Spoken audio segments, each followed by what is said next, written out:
Hey everyone, welcome back, and this is my review of Grisaia, episode 5. Okay, I'm gonna be completely fucking honest with you here. I did not like this episode. And I really wanted to for two reasons. One, because I'm really loving the series so far. I love Grisaia. Okay, and two, because with the theme of this episode, it had so much going for it. Okay, it really did. And I'll be honest, it was kind of sad, but I still don't care. Why? Because it was so fucking rushed. They tried to fit so much plot and character development in this episode, and it was just paced so poorly. Oh my god. Like, I was getting serious Black Bullet vibes from watching this episode. And when I'm able to get Black Bullet vibes, that's not a good thing, okay? No, That's not a good fucking thing when I'm able to get Black Bullet vibes from this fucking series, okay? I mean, obviously they're about completely different things, but I mean in terms of, like, the pacing. Okay, in terms of the pacing, I'm getting Black Bullet vibes here, which is not good at all.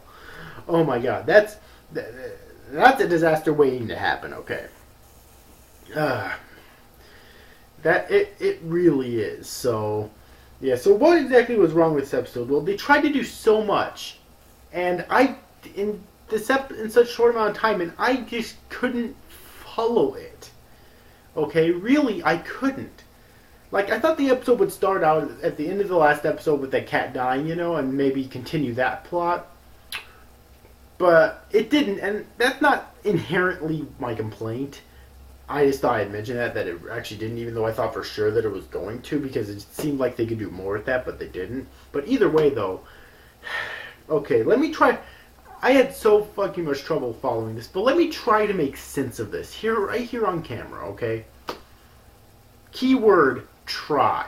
So, apparently, Michiru, because the girl who's the central focus in this episode is Michiru. Apparently, Michiru looked a lot different. Back like years ago, she was apparently taller and had long black hair, and she had a friend. I don't remember her name. If it was even stated, I'll just call her Friend. Okay, whenever I say the word friend, that's referring to her. Apparently, Friend wanted to die, but Michiru didn't want to die, and so, but Friend committed suicide, and for some reason Michiru ended up having a heart attack or something. Not explained, by the way. And so, Friend's heart got transplanted into her, even though it should have been a pile of muck on the fucking street by that point. She was shipped to America for that heart transplant for some reason, too. Again, never fucking explained. And so, because of the heart got transplanted, Friend's mind is now inside of Michiru's. And it's kind of like a split personality thing. And by the end of the episode, the Michiru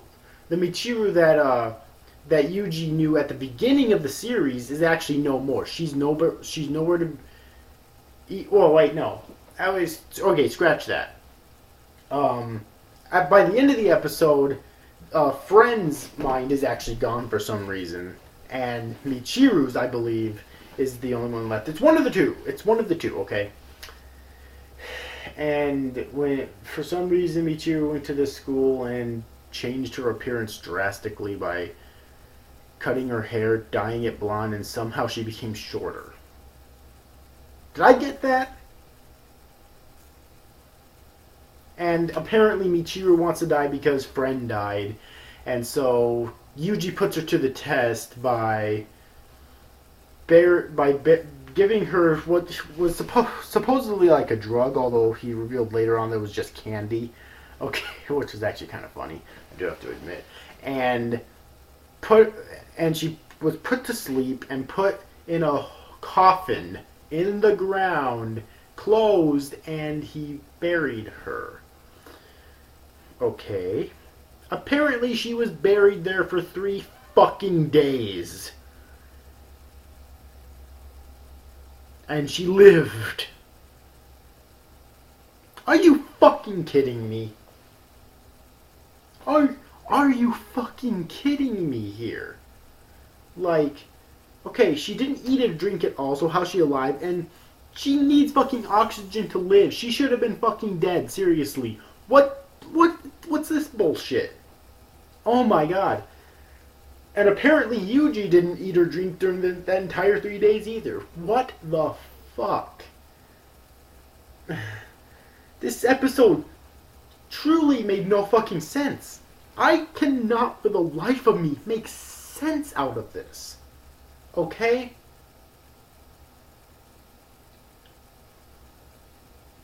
God damn it. It's like, what am I missing? Like, that's why I'm saying this has huge Black Bullet vibes here. Not, obviously they're way different series, but I mean, in terms of the rushing. Like, when you're able to tell that it's rushed and you're an anime-only watcher, that's not a good thing. It's not. Dear God. This is kind of really bad. And like I said, it was kind of sad. But it would have hit me a lot more emotionally if the pacing was actually really good. And maybe they split this up between, I don't know, maybe like 2 episodes. So that they could better develop this, you know what I mean? And I know they were trying to go for some sort of romance development in the series, which is obviously not really going to go anywhere. And the reason with Michiru and Eugene, the reason I say that's really not going to go anywhere is because this is based off a visual novel. And as you all know, a visual novel, the standard format of a visual novel is that you have one guy and a whole bunch of women, and there's a route for each woman. I can obviously tell that this is similar to, say, the Fate Stay Night done by Studio Dean, the series. It was just supposed to be the Fate route, but they did combine all 3 routes together, okay?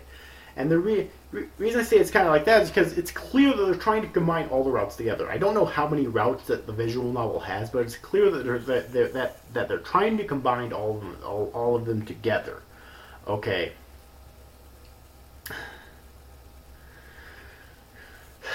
And the reason that it doesn't work in this regard is because that series, Fate Stay Night, was really fucking good. Okay. So far I've been loving the series, but this episode was just shit.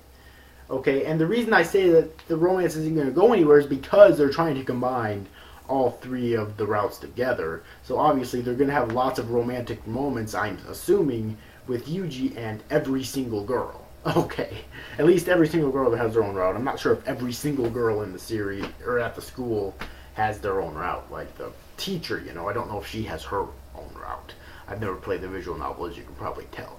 But either way, though, like, I was hoping I wouldn't have had to rant on this series, but because so far I've been really loving it.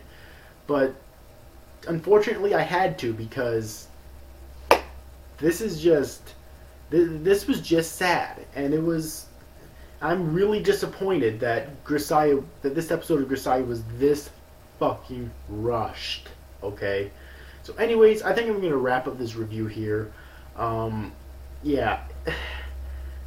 Seriously, like, wow. But anyways, if you've yet to see this week's episode of Grisaia, I don't recommend it. The only thing is, maybe you can watch it if maybe some stuff that happened in this episode might be important later on. I really don't know. But as an episode alone, I cannot recommend it. I really can't, unfortunately. So anyways, overall, I hope you enjoyed this review, guys. See you after, guys. Thank you for watching. Bye-bye.